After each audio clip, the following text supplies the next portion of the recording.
Chapter 9, Critics. No one is above suspicion in the McCarthy era. Even Eisenhower, the American five-star general, supreme Allied commander of the European forces, is being investigated. If they go after Eisenhower, then it comes as no surprise that Eleanor will also be a target.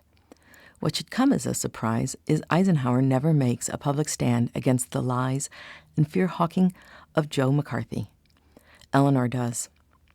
When she finds out there is a move afoot to impugn the patriotism of Eisenhower, she writes in her My Day column that a group was formed the other day to prove that General Dwight D. Eisenhower is closely associated with communists. This type of thing is becoming so ludicrous that each time it happens, we should point it out and say to ourselves, how stupid can we be? Is hysterical fear turning us all into morons?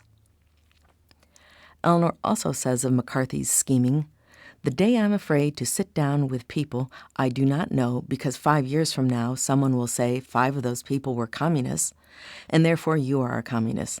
That will be a bad day. I want to be able to sit down with anyone who may have a new idea and not be afraid of contamination by association.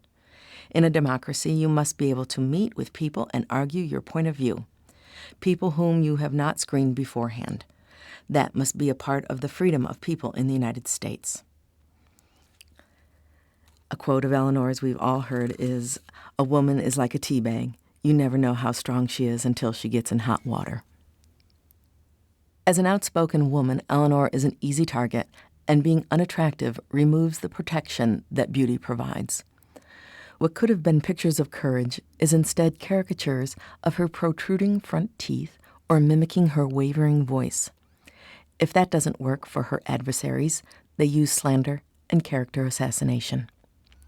A journalist, Westbrook Pegler, writes about Eleanor at the height of McCarthyism. "The time has come to snatch this wily old conspirator, Eleanor, before Joe McCarthy's committee and chew her out. Joe McCarthy or Bill Jenner could tear her to tatters if either of them should ever drag her to the stand. She deserves far less respect than any conventional woman." At one point, Secretary of State Dulles calls Eleanor more subversive and dangerous than Moscow. Eleanor reflects of this time, saying, "I am indifferent to attacks on me, but I hate to see other people hurt. However, I intend to go on fighting for the things in which I believe, and will undoubtedly furnish plenty of ammunition for attacks." Threats do not deter Eleanor from continuing her strong public statements. She calls McCarthy's bluff and responds that she would love to have the opportunity to come before his committee. McCarthy is the one to blink and does not respond. In spite of her 3,000-page FBI file on her un-American activities, Eleanor doesn't buckle under the intimidation even when she's informed her hotel rooms are bugged. She continues to talk with and listen to people who carry other points of view, even if they are communists. She fearlessly points out, "I have always believed ignorance was a sure way to fall a victim to propaganda. I do not believe in communism because I do believe in freedom and in our form of government, but I did not attain that loyalty through repression." Being a visionary for peace and equality, Eleanor withstands the scoffing and does not succumb to watering down the message. Sometimes I wonder if we will ever grow up in our politics and say definite things which mean something, or whether we shall always go on using generalities to which everyone can subscribe, and which mean very little. Eleanor applies this to her opinions on party politics and is often reproved for not having a blind allegiance to the Democrats. She responds, "This is not disloyalty, but will show that as members of a party, they are loyal first to the fine things for which the party stands, and when it rejects those things or forgets the legitimate objects for which parties exist, then as a party it cannot command the honest loyalty of its members." Her briefer response is, "America must come first, not party." She goes on with another quote, "Insincerity and sham, whether in men or in women, always fail in the end in public life." There are instances when Eleanor is acknowledged for her efforts and some critics' opinions change. Eleanor's adversaries don't always stay leashed to their dogmatic responses.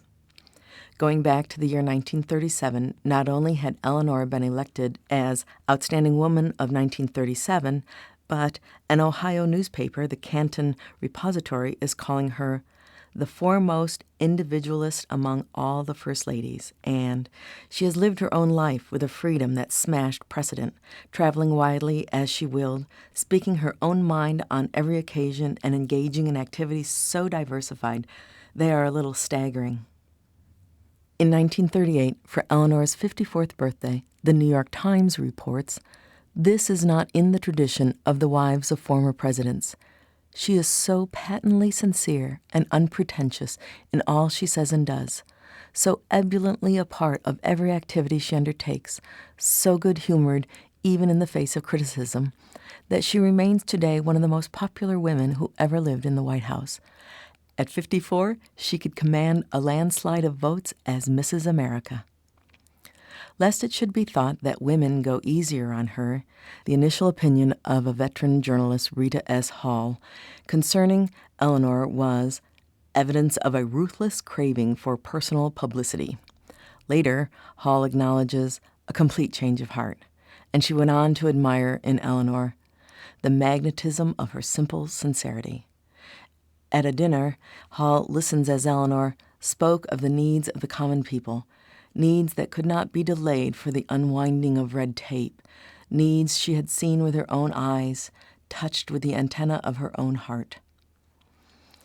Eleanor reflects back on her 48th birthday, saying, "I'm a middle-aged woman. It's good to be middle-aged.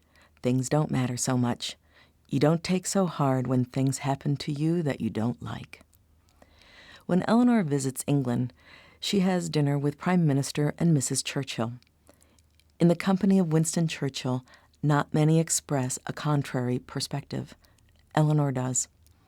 Making matters worse for Winston, during the course of conversation, his wife agrees with Eleanor.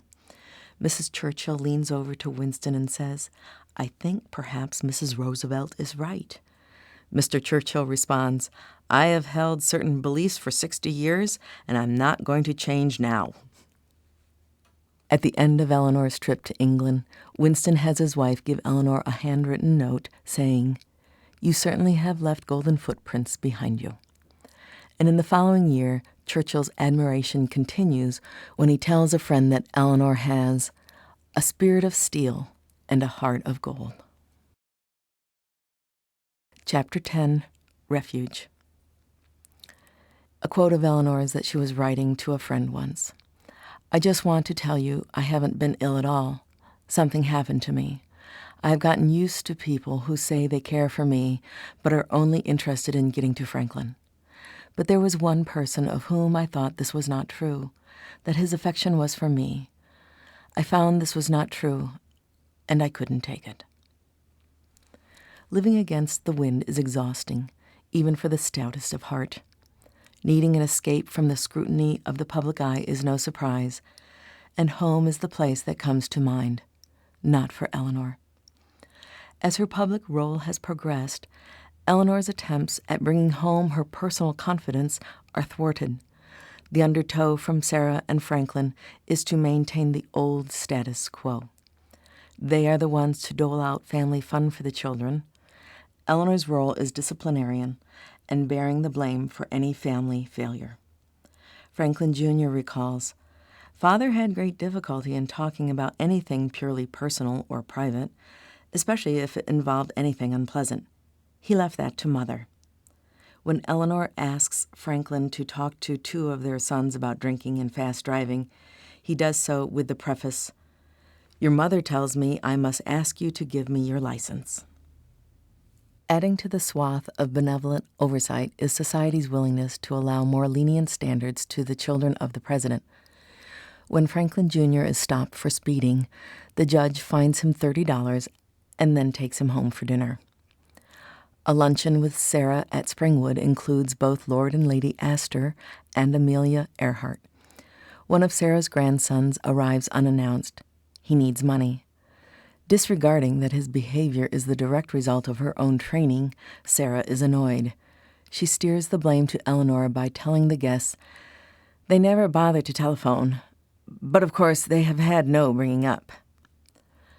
Because the children are the presidents, the press is quick to pick up the story that their son Elliot disappeared for 3 weeks, leaving behind a wife and children. Eleanor writes to Hick, and so news of our family is out and about. Historical records show Sarah lays fault for Elliot's irresponsible behavior squarely at Eleanor's feet. She says about this time, "If I get sorry for myself, I'm no good to anybody else." Worn down by her mother-in-law's constant upper-hand advantage, Eleanor writes to Hick, "My zest in life is rather gone for the time being. If anyone looks at me, I want to weep. I get like this sometimes. It makes me feel like a dead weight, and my mind goes round and round like a squirrel in a cage. I want to run, and I can't, and I despise myself. I can't get away from thinking about myself. Even though I know I'm a fool, I can't help it. You are my rock, and I shall be so glad to see you Saturday night. I need you very much as a refuge just now." And she writes about that time in a letter, "Dear, it meant so much to have even that little time with you, and it does give me so much more than you know in a sense of closeness and warmth. I love you dearly." Hick provides an intimate friendship where Eleanor is neither mocked nor maligned. During their camping trips through Yosemite, Eleanor takes special pleasure in her hiking stamina and horsemanship. Hick writes, "Climbing mountains didn't bother her either. One morning she and the chief forest ranger climbed up to an elevation of some 13,000 feet. You'd have thought she had come in from a stroll in Central Park." Eleanor's exhilaration is more than fresh air. Her exuberance is overcoming the uphill emotional climb to be the one to define herself. Years ago, on her honeymoon, she stayed back from the hike with Franklin. Now she would have raced to the top. Striking out on her own trail has included setting up a household separate from Franklin. She has named the cottage after a nearby stream, Valkill. Of course, there's some interesting backstory. Eleanor resents living at Springwood and summers at Campobello, both being the domain of Sarah.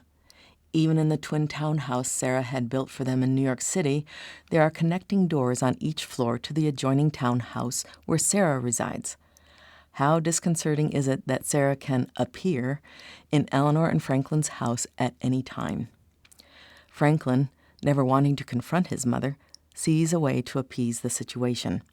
On a few acres of the Hyde Park estate, Franklin has a home built for Eleanor and her 2 friends and co-owners, Marion and Nan. Out from under Sarah's halo of hubris, Valkill becomes Eleanor's place to entertain her own acquaintances. By the 1930s, there is a clear division between the households of Franklin and Eleanor. Franklin has his retreat home in Warm Springs, Georgia, where he continues to hope the therapeutic waters will bring some relief to his legs. Keeping a separate residence also frees Franklin to jockey in place his own version of the boys' club. Franklin enjoys society's support that membership for the ladies indicates their willingness to drink, gossip, and fawn over Franklin. Franklin will always have pretty and accommodating women, even if it causes family division, and not just with Eleanor. Eleanor reflects on this at one point. "I don't think that Franklin likes women who think they are as good as he is." Betsy is their son James's wife. She has caught the eye of Franklin, and he has her at his side to amuse and entertain him. James remembers, "Father approved because Betsy delighted him. She was pretty, playful, and a teaser. She flattered him, and he adored her." Franklin continues to have Betsy go with him, even to Warm Springs, overriding James's jealousy and in spite of the breakup of their marriage. Eleanor, although willing to clap, admire, and dutifully attend political events as the spokesperson for Franklin, will not sell out and abide by this unwritten code of conduct in private settings. When it comes to Franklin's cocktail hours and parties, Eleanor writes to Hick, "No, dear, we, Eleanor and Franklin, won't have scenes. I made up my mind to that last time, and I never have spoken to him about this, but this bearing things in your heart makes certain things look pretty odd in the future, and I think a little plain talk then will be a violent shock." It is here we can finally have the plain talk. In the fight for equal rights, women are thrown in jail for peaceful picketing of the White House, spit on, and attacked by police.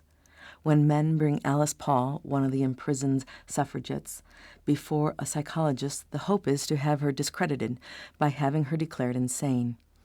To the doctor's credit, he instead says, "Courage in women is often mistaken for insanity." Eleanor, like so many women, is still tiptoeing around the elephant in the room. The conflict being ignored is the unspoken bargain that men's gift of security is in exchange for the woman's vow of submission. Male control of money and marriage through the legal system ensures the elephant will stay, while women learn to keep tossing peanuts as a means of garnering some leverage. For Eleanor, it is just 20 years earlier when women had finally won the right to vote. Eleanor speaks for many women who survive by the art of camouflage when she says, "So I learned self-discipline as a kind of defense. I learned to protect myself from disappointment by not asking for what I wanted." It is this self-discipline that is seen at the White House. It's the firm stance when her guard is up that makes her look stiff and awkward. It is a veiled look, so the turmoil of the heart is not revealed. Her pain from 1918 and continued conflict is obvious in several pictures with Franklin. The photos show a woman whose countenance is sadness, and if her face is not turned away, there is clearly a forlorn expression. Compare those to the hundreds of photos taken with her friends or at public events where she is free to be herself. Her radiant smile and sparkling eyes are easy evidence of assurance and joy. Eleanor doesn't bother to contradict the misrepresentation of her being cold and distant. For all the causes she directly confronts, the double standards and inequalities of the boys' club is one fight in which she does not engage. Instead, she turns to her refuge, Valkill. Aside from the large cottage that Eleanor shares with Nan and Marion, they also build a second structure that is a woodworking factory to provide jobs for the local men and women. This operation is successful for about 10 years. It closes because of the Depression in 1936.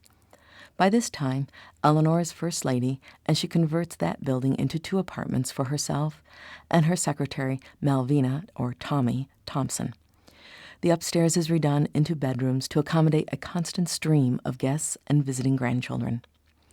This getaway cottage with its outdoor pool and barbecue pit is a private setting where Eleanor can relax.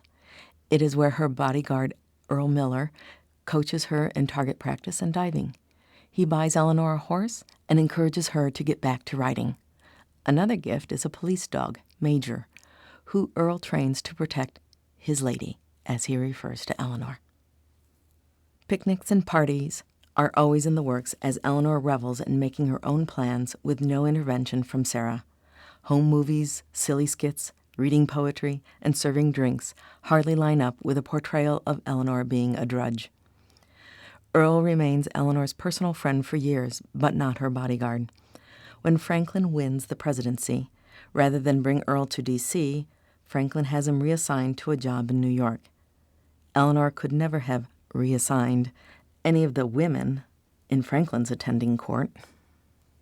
Eleanor's son, James, later in life, provides an honest assessment of Eleanor's affection for Earl. He gave her a great deal of what her husband and we, her sons, failed to give her. Above all, he made her feel that she was a woman. What Eleanor does take to the White House is her dog Major, who snaps and growls at people. She also takes Mrs. Nesbit, the cook who despises Franklin. According to one observer, Mrs. Nesbit had contempt for the desires of the president, and if he ordered something special, she just ignored it. Note, when naming the restaurant at the home of Franklin Delano Roosevelt National Historic Site, someone had a sense of humor. The restaurant is named Mrs. Nesbit's Cafe. End note. Franklin could have had Mrs. Nesbit replaced. He had no qualms about sending Earl away, or a different young male friend, more a surrogate son than a potential lover, who was given orders to the Pacific. What might appear as idiosyncratic, Franklin's tolerance for Mrs. Nesbit or Eleanor's snapping dog, is merely representative of their underlying tug-of-war. Eleanor's friendship with Marion and Nan becomes strained as Eleanor is expanding beyond their tutelage and bringing home new friends. Eleanor realizes her refuge is being compromised when she finds out that Marion and Nan are going to Franklin for chats about her. Eleanor's move into the remodeled factory building is a temporary fix. The breaking point is a picnic that Eleanor is having that includes Franklin and over 100 other people. Eleanor's brother Hall and his son go over to visit Marion and Nan, who continue to serve Hall drinks, knowing his tendency to overwork the cocktail hour. As Hall's alcohol level increases, the situation deteriorates. He wrestles with his son, breaks the child's clavicle, and then insists on being the one to drive him to the hospital. Missing a curve in the road, Hall crashes the car down an 8-foot drop-off. The police and ambulance are called. Marion and Nan had put off crossing the lawn to tell Eleanor that trouble is brewing. It is after the accident when they inform her. Eleanor is hurt and furious. Money, power, and prestige can't buy a refuge even in this idyllic setting. Eleanor learns she must take charge of the situation if she is to have a place of sanctuary for herself. She makes the legal arrangements to buy out Marion and Nan. Valkill becomes Eleanor's domain. Over the years, Valkill will be the informal setting to dignitaries such as Queen Wilhelmina, Nikita Khrushchev, Marshal Tito, and John F. Kennedy. Picnics by the pool have home videos of Winston Churchill eating hot dogs. Amidst the drinking and eating, honest discussions and disagreements are encouraged and not seen as an attack on male virility. Eleanor does not need to use her maneuvering strategies to deal with Franklin and his entourage. To Franklin's credit, when he is visiting Valkill, he honors Eleanor's terms. Eleanor writes to her daughter, "My house seems nicer than ever. I could be happy in it alone. That's the last test of one's surroundings." Valkill will stay Eleanor's safe haven, the only home she ever owns, until the end of her life. Chapter 11. Blindsided by Family. On April 12, 1945, Franklin is in his 4th term as president. World War II is still raging, although it will be over this summer.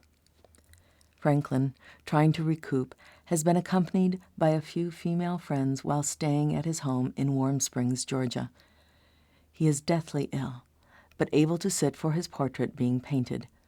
The artist has been commissioned by Lucy Mercer. Lucy is there with Franklin. Eleanor is in Washington giving a speech. She gets a phone call earlier in the day that the president has fainted. The decision is that Eleanor should go ahead with her plans in order to avoid raising any public alarm and rumors. At the next meeting, she gets the message that Franklin has died. She returns to the White House and prepares to fly immediately to Warm Springs. Vice President Truman is called to the White House and sworn in as president. Offering his condolences to Eleanor, he says, "Is there anything I can do for you?" Truman records later her deeply understanding reply. Eleanor answers, "Is there anything we can do for you? For you are the one in trouble now." Recognizing she is no longer First Lady, Eleanor asks if she might avail herself of a government plane to fly to Warm Springs. Truman, of course, says yes. That night at Warm Springs, wanting to hear exactly how Franklin died, Eleanor meets with Franklin's 2 cousins. Lucy has been shuttled away, and Eleanor is not yet told about her. Eleanor goes into the bedroom where the body of her husband lies. In this personal moment of reflection, does she sigh in relief that his suffering is over and the burden of world power no longer weighs on his shoulders? Is there a sigh for herself, knowing that her suffering is over too? No longer having to disregard the sniggering as some woman moves to a more discreet distance from Franklin the minute Eleanor walks in the room? No longer the wrenching within when she hears the most virulent swipes on her character are coming from his staff? Do tears appear as she takes stock of their years spent in partnership, that in spite of everything, she will miss him? Does she square her shoulders, readying for the onslaught of emotions from a country that has known Franklin as their leader for 13 years? Who is there to give guidance on such an occasion? No one. Eleanor is in uncharted territory. After several minutes, Eleanor comes out of the room. In her autobiography she had written once, "You gain strength, courage, and confidence by every experience in which you really stop to look fear in the face. You are able to say to yourself, 'I have lived through this horror. I can take the next thing that comes along.' You must do the thing you think you cannot do." Eleanor is told that Franklin had been sitting for a portrait for Lucy and that Lucy had been there at the time of Franklin's death. Eleanor is also informed that her daughter Anna had helped coordinate not only this visit for Lucy, but also several visits over the years to the White House. It was discreet, of course. It was never when Eleanor was at the White House, only when she was out of town. Eleanor might have had suspicions that Franklin still saw Lucy, but she was not prepared for the news that her daughter Anna had been a part of this deception. Considering years ago Eleanor had opened up to Anna about her and Franklin's past problems, Eleanor had thought she had had Anna's support. Just a few years earlier, Eleanor had written, "Today no one could ask for a better friend than I have in Anna, or she has in me. No one can tell either of us anything about the other, and though we might not always think alike or act alike, we always respect each other's motives, and there is a type of sympathetic understanding between us which would make a real misunderstanding quite impossible." Later in life, Elliot, Eleanor's son, remembers that Anna made light of the effects of this episode, but truth be told, the strain between Anna and Eleanor lasted for years. It only abated when Eleanor flew out to help Anna during a time of illness. Elliot records this insightful comment about the lack of support from the children for their mother. He says, "All of us made life hard for her. All of us failed her." A few months after the funeral, while Eleanor is going through Franklin's possessions, she comes across a watercolor that Lucy had commissioned of Franklin. Eleanor, as a gracious act, has it returned to Lucy. Franklin's casket is loaded on a railroad car and taken back to Washington. Eleanor rides on the train, and for mile after mile, she sees lines of people standing along the tracks to pay their respects. They had looked to Franklin as sheep to a shepherd, to lead them out of the Depression and the war. Eleanor respects what Franklin has given his people and will not impugn his character. That die had been cast back in 1918, and it isn't going to change even if Eleanor is now more outspoken. It is her choice to support the politically correct facade. It provides her a measure of privacy, too. Any future reference to the inner conflicts of their relationship, Eleanor refers to only with oblique comments. She later relates of their relationship. "Perhaps it was much further back I had to face certain difficulties until I decided to accept the fact that a man must be what he is. Life must be lived as it is. Circumstances force your children away from you, and you cannot live at all if you do not learn to adapt yourself to your life as it happens to be. All human beings have failings. All human beings have needs and temptations and stresses. Men and women who live together through long years get to know one another's failings, but they also come to know what is worthy of respect and admiration in those they live with and in themselves. If at the end one can say, 'This man used to the limit the powers that God granted him. He was worthy of love and respect and of the sacrifices of many people made in order that he might achieve what he deemed to be his task,' then that life has been lived well and there are no regrets. He might have been happier with a wife who was completely uncritical. That I was never able to be, and he had to find it in some other people. Nevertheless, I think I sometimes acted as a spur, even though the spurring was not always wanted or welcomed. I was one of those who served his purpose." Eleanor packs up her belongings from the White House and moves everything to Valkill. It is recorded that she turns to an inquisitive reporter and says, "The story is over." Eleanor thinks she is retiring from public life. She is wrong. She just needs a time to collect herself. Her greatest gift to humanity is still ahead. Finishing part 3, political, public, and personal storms, we can come to our opportunity to consider ourselves. Reflections for the reader. Who is our Jingo today? No chapter in history is complete without one. Never wrestle with a pig. You both get dirty, and the pig likes it. The sniping of society is as predictable as a bar scene in a Western. Eleanor learns to pick her battles. After slaying the dragon, the world is safe, and the hero is on his way. Fiction stories end here. Life doesn't. A king's castle, a moat, protective high walls, guards in the watchtower. He is surrounded by people he can trust. He is safe to let down his guard, scratch his balls, and drink grog with his cronies. Eleanor's castle is Valkill. Everyone needs a castle. For the Titanic, the drama is the rippling effects of the crew deviating from their training, not the crew being devious. Eleanor was prepared for the mistakes of her inner circle and her children. Discovering the extent of shrewd desertion behind a facade of smiles was devastating. The Titanic never recovered.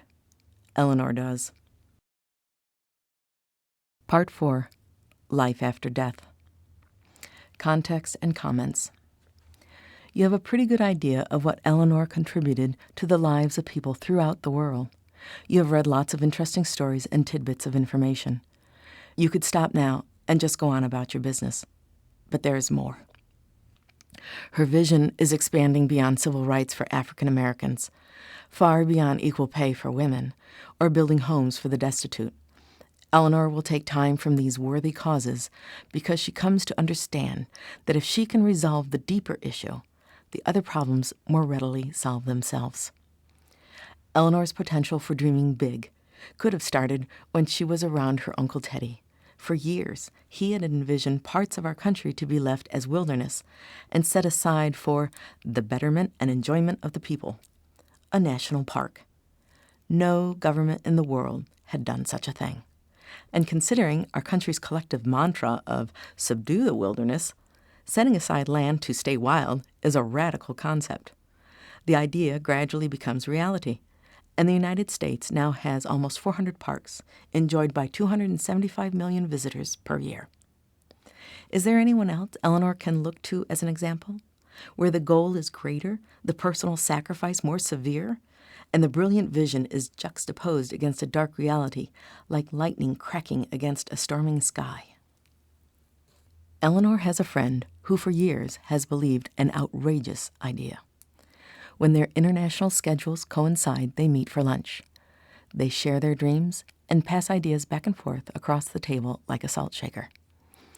Eleanor knows this woman's life.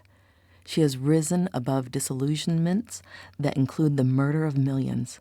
She has called out critics that are bullies armed with billions of dollars, and she has let go of stinging betrayals on an international scale. This woman, Golda Meir, doesn't quit.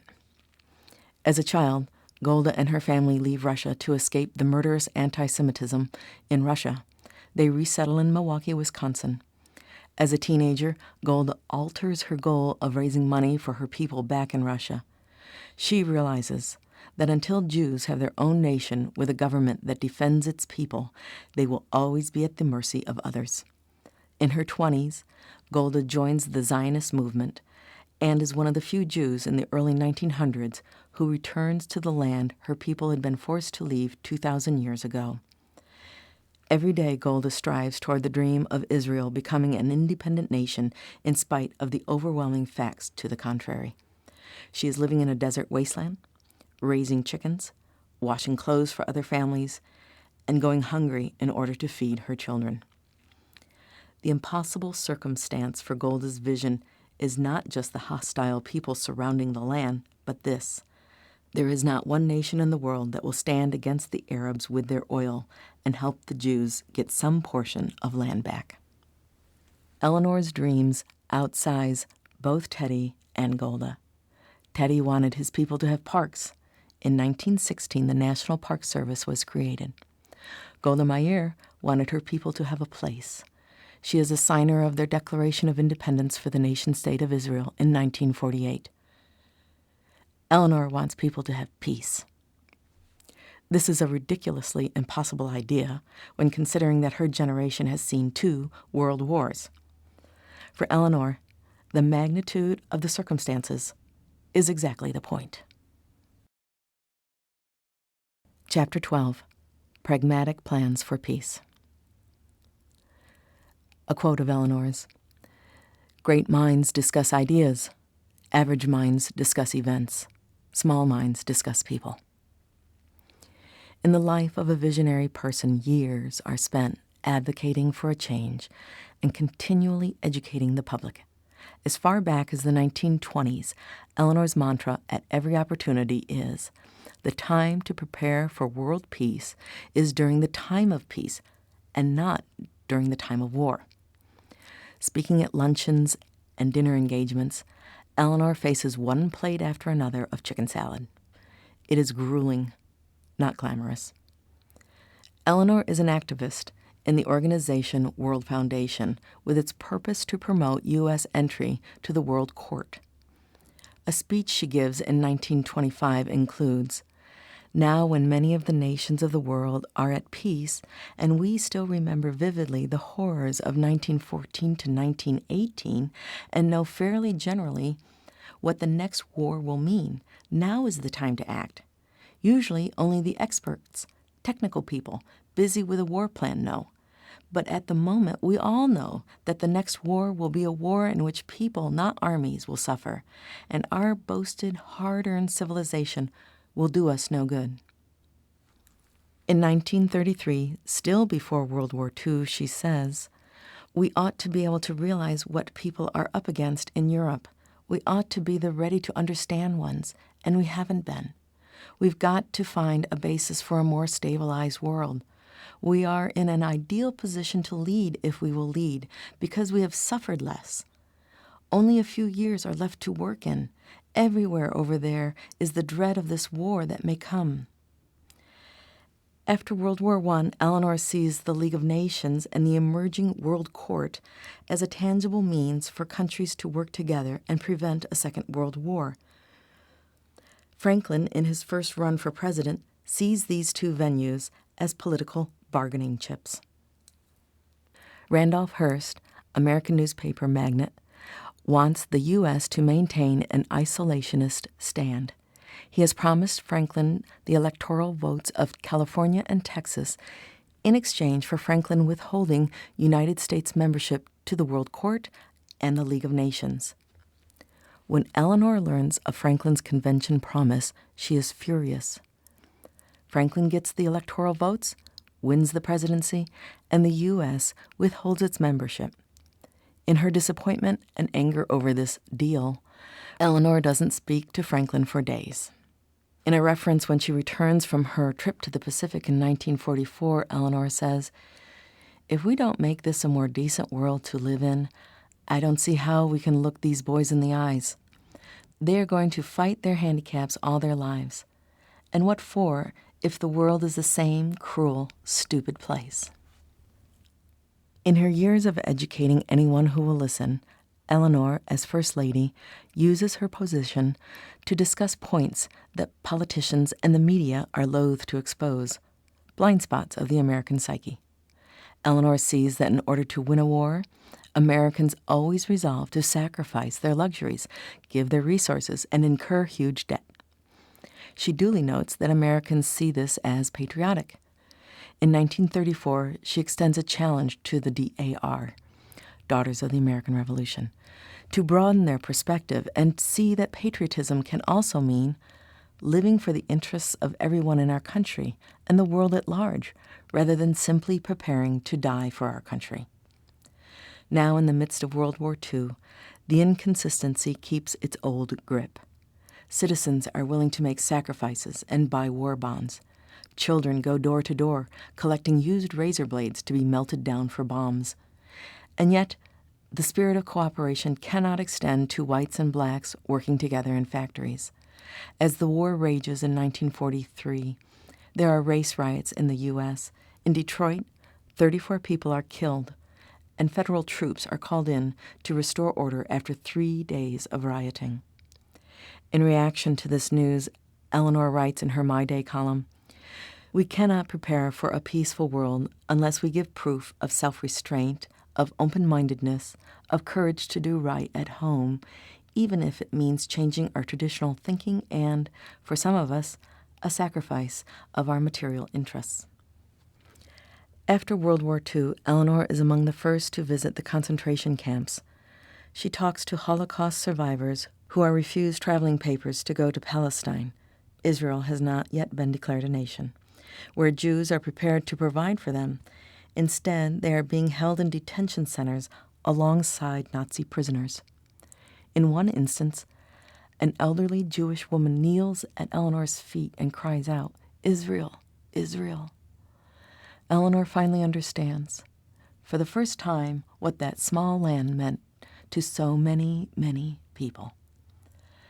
As Eleanor types the words for another article, is she wondering if this suffering could have been avoided had the U.S. joined the League of Nations? In 1946, Eleanor writes the current circumstances clearly shows that we arrive at catastrophe by failing to meet situations, by failing to act where we should act. Opportunity passes, and the next situation always is more difficult than the last one.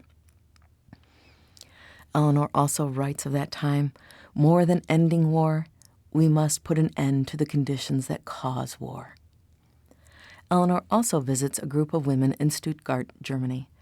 She explains, "I had no intention of letting their coldness prevent me from saying certain things I had on my mind, so I began with a denunciation of the Nazi philosophy and actions. I made it as strong as I could, and I expressed the opinion that the German people must bear their share of the blame." To Eleanor's credit, she did not leave it there, but goes on to acknowledge her appreciation to the people of Germany for assisting in the German airlift efforts and helping defy communist power. Her audience starts to soften, and she finishes her speech with this gracious offer. "And now I extend to you the hand of friendship and cooperation." After Franklin's death, Eleanor is encouraging President Truman to push the Democratic leadership to ensure that the final objective of World War II, plans for peace, is accomplished. Truman complains to her that the Democrats are tired. Eleanor responds, "Perhaps the people are too. Unfortunately, this is a bad time to be tired." In a radio broadcast from Paris, Eleanor reminds the listeners, "I think that what you want to know, especially you, the women of post-war Europe, is whether you shall be able, tomorrow, to tell your children that peace is at long last a reality. For it isn't enough to talk about peace. One must believe in it, and it isn't enough to believe in it. One must work at it." Her pragmatic plan for peace includes tea.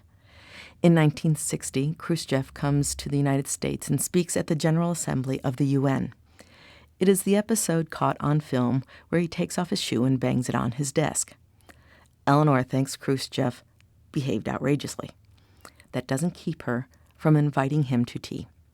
When she is ridiculed for this act, she responds, "We have to face the fact that either all of us are going to die together, or we are going to learn to live together. And if we are to live together, we have to talk." Her perspective is a constant balance of working toward peace while believing the use of the atomic bomb was necessary. Faced with the argument that the U.S. was not justified in its use, Eleanor has this response: "I would like to review the circumstances which led up to this use of the atomic bomb." Eleanor reminds her readers, freedom makes a huge requirement of every human being. With freedom comes responsibility.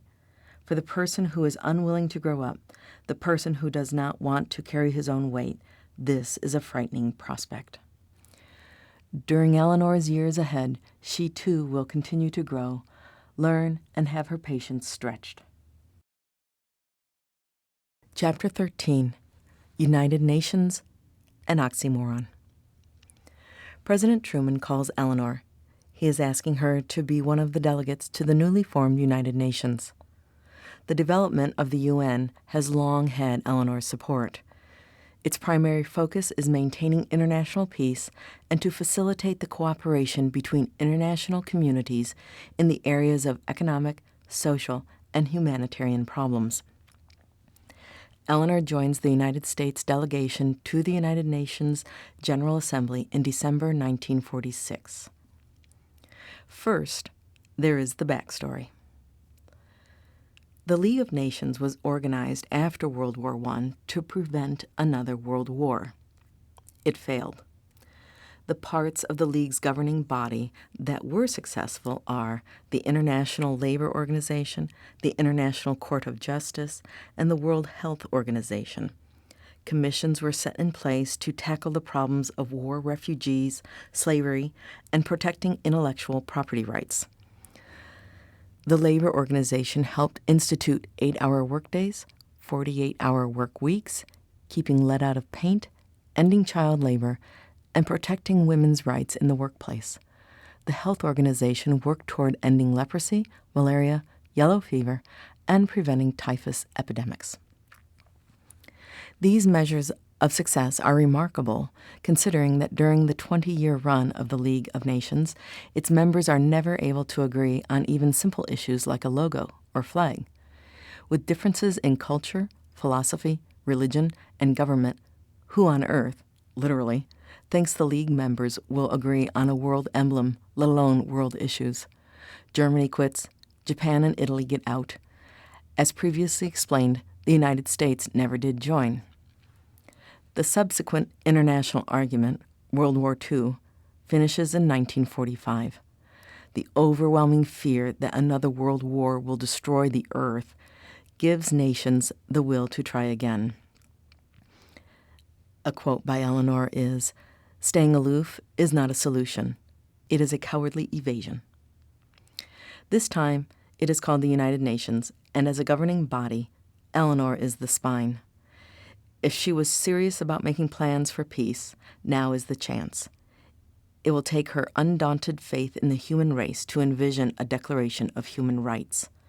This effort will test her commitment and compassion because first, she must get 18 nations on her committee to come to a consensus.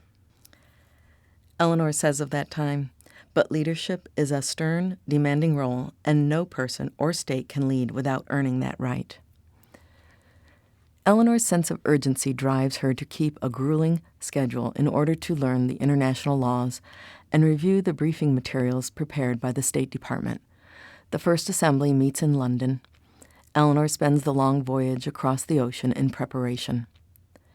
In her first press conference since leaving the White House, Eleanor acknowledges to reporters that the United Nations might not be final and perfect, but "I think that if the atomic bomb did nothing more, it scared the people to the point where they realized that either they must do something about preventing war, or there is a chance that there might be a morning when we would not wake up." Dealing with the male delegates will also take long hours of work. In letters to friends, she voices her concern. "I knew that as the only woman on the delegation, I was not very welcome." And her assurance, "The delegation won't follow me, dear, but I think they won't like to propose anything they think I would not approve of." In an opening ceremony that is to welcome the delegates to the General Assembly, Eleanor is a speaker and says, "We must be willing to learn the lesson that cooperation may imply compromise. But if it brings a world advance, it is a gain for each individual nation. There will be those who doubt their ability to rise to these new heights, but the alternative is not possible to contemplate."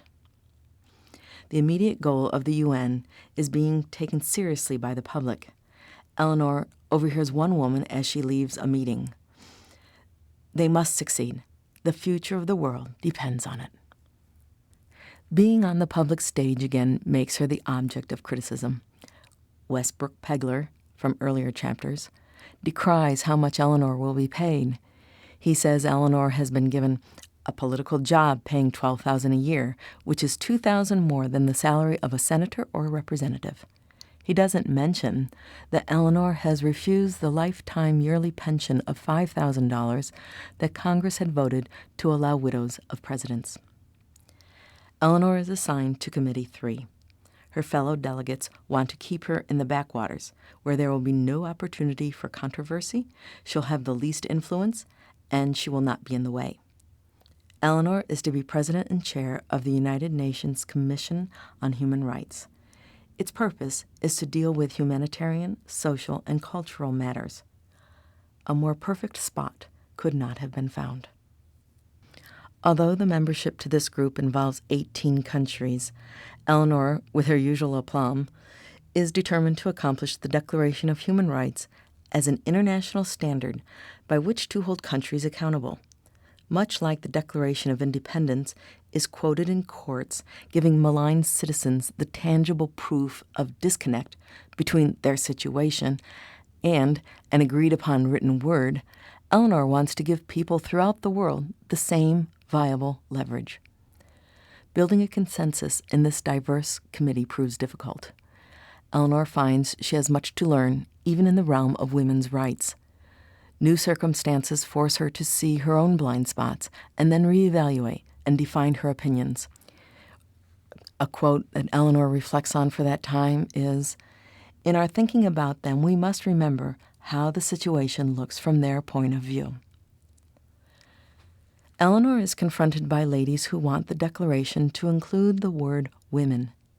Eleanor believes that other countries will see the word men as being inclusive of women too. She recognizes she is thinking from an idealistic perspective. In other countries, if the word men is used in a document, then it will only apply to men. Eleanor agrees with the wording of all people are born equal rather than all men. Eleanor will continue to re-examine her decisions to give direct support to women's issues. Two women representing the World Women's Party for Equal Rights requests Eleanor to give them her support. Although Eleanor agrees there should be more women delegates, she defers from giving them her direct support. Eleanor's goal is for women to be represented in an increased number of delegates, not special delegates. When negotiating with the Soviet Union, her initial efforts are to make concessions. She sees this as a good faith measure. Realizing this doesn't work, she changes gear and then publicly states she will not compromise, even on words. The Soviets look on this as evidence of weakness rather than as a gesture of goodwill. Her amended maneuvering leads to this comment by a State Department advisor: "Never have I seen naivete and cunning so gracefully blended." This could be in reference to the new Eleanor, who starts a rebuttal to a debate with the communists by saying, "Now, of course, I'm a woman, and I don't understand all these things." In the midst of this, the Russians also change their strategy. Initially, they treat Eleanor as the widow of President Roosevelt and regard her with dismissive respect. When they realize she is a force to be reckoned with, the Russians then characterize her as a hypocritical servant of capitalism, a fly darkening the Soviet sun. The Russian delegate, Andrei Vyshinsky, considers her a meddling old woman. For the contents of the Human Rights Declaration, there are two opposing views. The United States and her allies want a document similar to the Declaration of Independence and the Bill of Rights. The Soviets don't want an emphasis on freedom of speech and fair trials, but a declaration that stresses economic and social rights. It is difficult for the U.S. to argue from the point of any moral high ground when within its own borders there is disregard for the rights of African Americans and high regard to not offend white Southern voters. This weakens the U.S. stand and gives the Russian delegates a trump card to play. Case in point, Dr. W.E.B. Du Bois, through the NAACP, has placed a petition against the United States to the United Nations. Russia suggests sending a team of theirs to investigate the NAACP petition. Eleanor knows she must agree, and yet she must block their move. She counters with her own offer. She suggests sending a U.S. team to investigate the complaints coming from Russia. Russia backs down. Coinciding with the case, Walter Wright, he sent Eleanor the Claude Neal lynching report, asks Eleanor to take part in a demonstration. Eleanor declines on grounds of compromising her position as a UN delegate. Her discretion proves helpful in getting the Russians to drop the NAACP case, but leverage for civil rights in the United States is sacrificed. The Human Rights Committee has ended up being anything but backwaters for Eleanor. Instead, they are having high-profile debates on how to handle the war refugees. Communist Russia and their Eastern Bloc countries insist the refugees should return or stay in their country of origin. Many of the refugees do not want to go back to their country of origin because the government has changed. This also relates to the Jewish refugees that Eleanor had seen after World War II. They are still being kept in Germany. Russia is expecting Jews to stay in a country that had a national policy to exterminate them. Eleanor's days of being a doormat are decades behind her. Her fluency in French gives her negotiating an extra advantage. Over the months, she has become an accomplished diplomat who holds a gavel. In this instance, as chairman of the Human Rights Commission, she has been listening to a ranting delegate long enough. She relates, "I watched him closely until he had to pause for a breath. Then I banged the gavel so hard that the other delegates jumped in surprise, and before he could continue, I got in a few words of my own.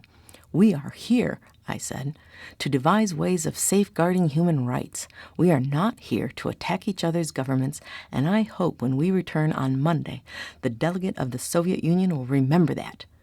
I banged the gavel again. 'Meeting adjourned.'"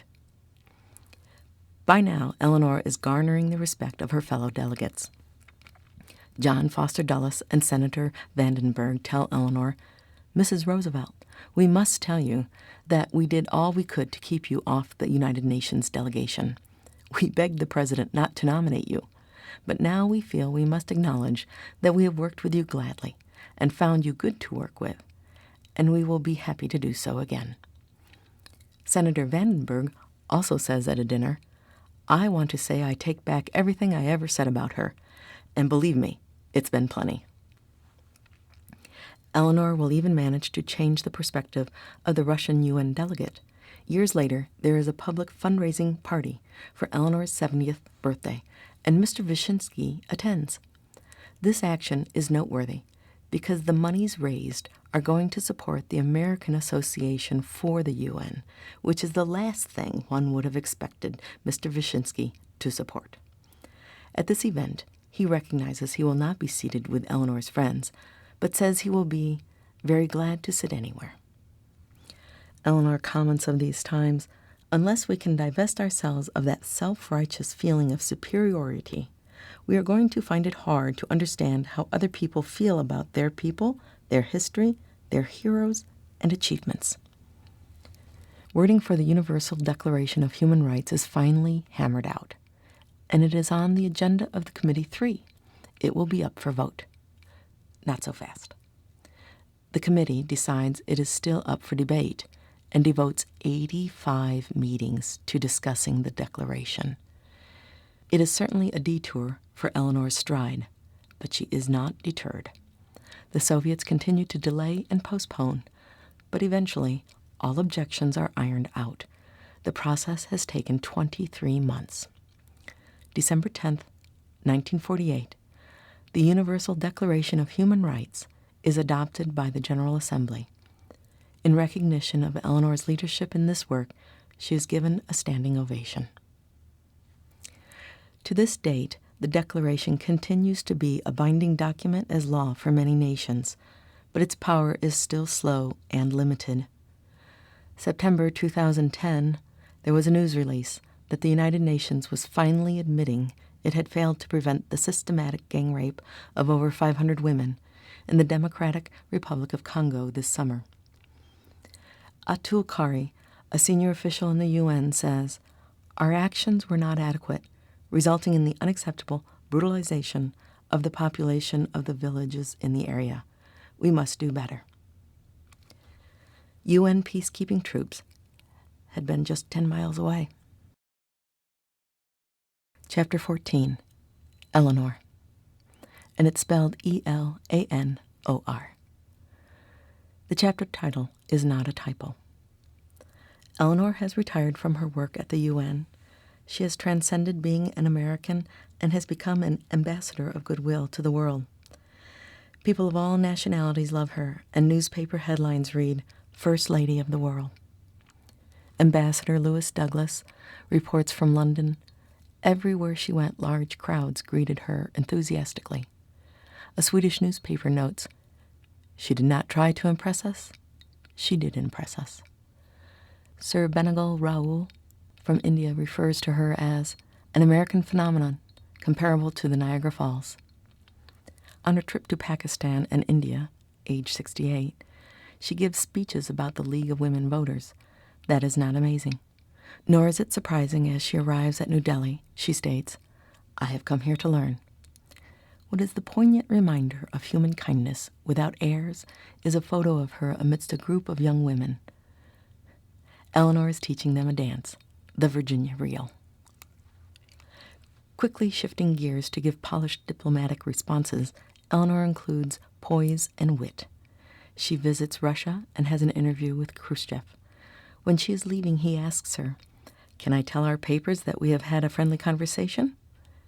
Eleanor replies, You can say that we had a friendly conversation, but that we differ. Khrushchev laughs and answers, Now, we didn't shoot at each other.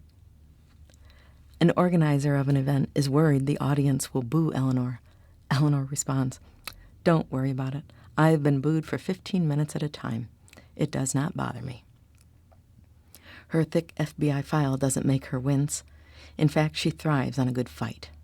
After all these years, I've learned not to let that sort of thing get me down. And instead of hiding from her critics, she says, If I could be worried about mudslinging, I would have been dead long ago. She also adds, Curiously enough, it is often the people who refuse to assume any responsibility who are apt to be the sharpest critics of those who do. A continued great pleasure for Eleanor is using her years of connections and contacts to bring direct help and solve a problem. In 1956, Eleanor is made aware of the plight of 10,000 Jews who had reached Casablanca, but now were prevented from leaving for Israel. Eleanor had just received the ambassador of Morocco, who had expressed his gratitude to Eleanor for Franklin's help to his country. Eleanor writes a request to the Sultan of Morocco, and a few days later the Jews are released to go to Israel.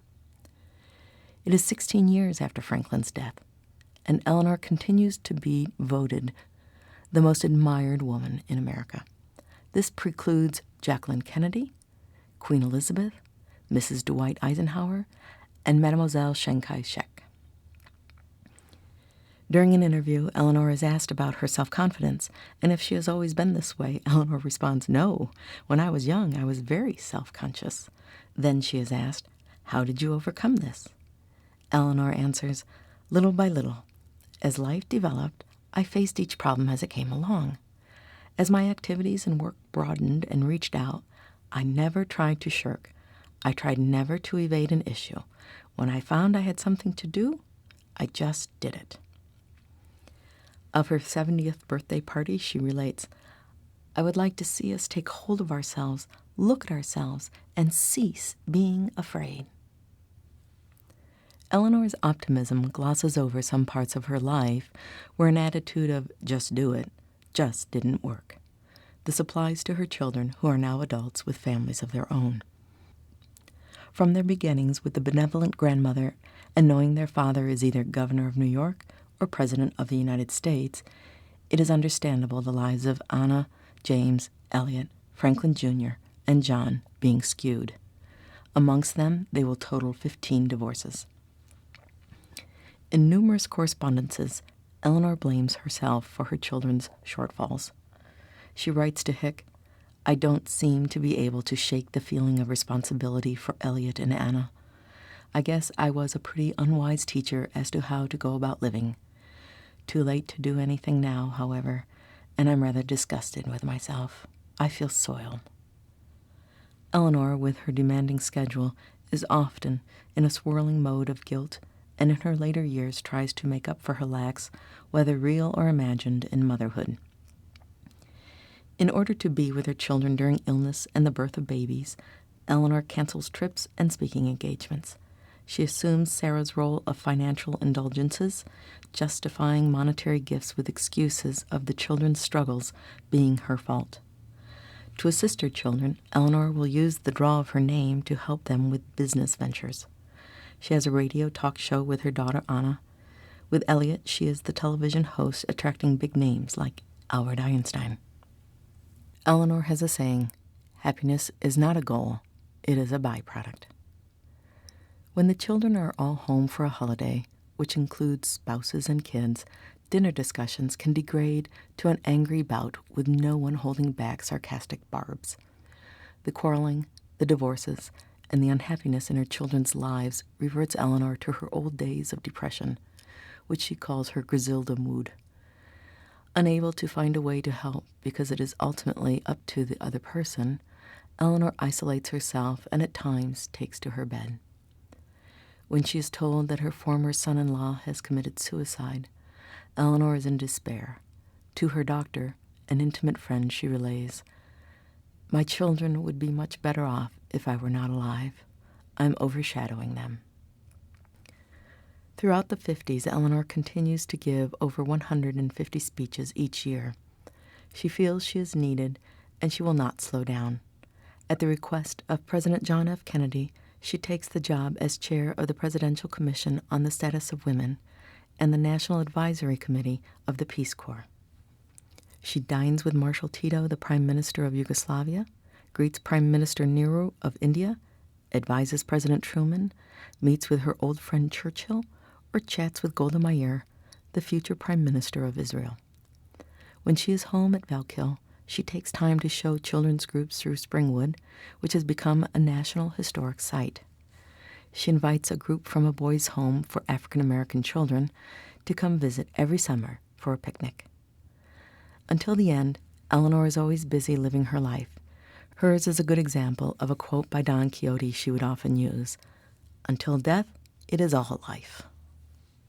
Eleanor later writes, "On that 75th birthday, I knew I had long since become aware of my overall objective in life. It stemmed from those early impressions I had gathered when I saw war-torn Europe after World War I. I wanted, with all my heart, a peaceful world. I knew it could never be achieved on a lasting basis without greater understanding between peoples. It is to these ends that I have, in the main, devoted the past years." The inner drive to never disappoint is still strong, even at the age of 78. In 1962, after a long day of meeting and greeting, she still has one more stop. Eleanor's aide recommends she cancel. Eleanor does acknowledge that, "My head is heavy, and if I go, you'll have to steady me when I get out of the car." While Eleanor greets the crowd, a young African-American girl steps forward to give her an armful of flowers. Eleanor responds to the aide, "You see, I had to come. I was expected." The last years of Eleanor's life, Eleanor suffers from aplastic anemia, bone marrow failure. She had been brought home, and in typical gracious fashion, she tells her assistant, "Maureen, I forgot to thank the stretcher bearers. Will you please tell them that I think they did a magnificent job?" During the final months of her life, does she look out at the pool and linger with memories of her grandchildren or dignitaries splashing about? Does she recall the aroma of hot dogs being grilled by Franklin as he sat in his wheelchair? Wandering through the rooms of her home, does she have a knowing look of pleasure, seeing them devoid of ostentatious diplomatic gifts? Does she pause and adjust one of the 100 framed photos, all of family and friends, that she has hung on the walls? Sitting at her desk, is there a ghostly ache in her wrist for the days she kept signing her name? Does she reach over and straighten her nameplate, remembering the young student who had made it for her in shop class? Is the purpose of keeping this at the front of her desk to be a message for any visiting dignitary to walk humbly? The young man had carved her name, Eleanor, Elanor. It's on Eleanor's desk at Valkill today. Her influence was international, and yet she never forgot to be a human being of consequence. In the opening of her book, You learn by living. She reminds us. In the long run, we shape our lives, and we shape ourselves. The process never ends until we die, and the choices we make are ultimately our own responsibility. She died November 7th, 1962. Having finished Eleanor's story in Part 4, Life After Death, we have the final opportunity to consider the themes in her life that apply to our life. Reflections for the reader. Space, the final frontier. These are the voyages of the Starship Enterprise, its 5-year mission to explore strange new worlds, to seek out new life and new civilizations, to boldly go where no man has gone before. Captain Kirk, USS Enterprise. Peace, the highest goal. These are the journeys of a woman codename Rover. She traveled thousands of miles over land, sea, and air to listen and learn from other civilizations. Her calm assurance, never deterring from the destiny of peace, made her the world-renowned ambassador of peace. Dorothy is brushing off her red shoes. She just got a call from Glinda the Good Witch. There's trouble back in Oz, and they need her. Eleanor gets called back to action. She is wise, gracious, and still open to her own learning. Plus, she enjoys the challenge. There are no exciting movies about the long years of building the Wall of China. Stirring mud and straw to make bricks is not interesting unless there is an attack by Genghis Khan. Eleanor spends years working within an imperfect group, building toward a vision of peace in the world. The Universal Declaration of Human Rights was her Wall of China. Everyone has a journey. Moses, Odysseus, Pocahontas, Huck Finn, Mr. Smith, Pip, Dorothy, and Toto, Harry Potter, Lawrence of Arabia, John Adams, Benjamin Franklin, Harriet Tubman, Golda Meir, Eleanor, and you. No one, truth or fiction, is ever given a map. Your journey simply starts with the first step.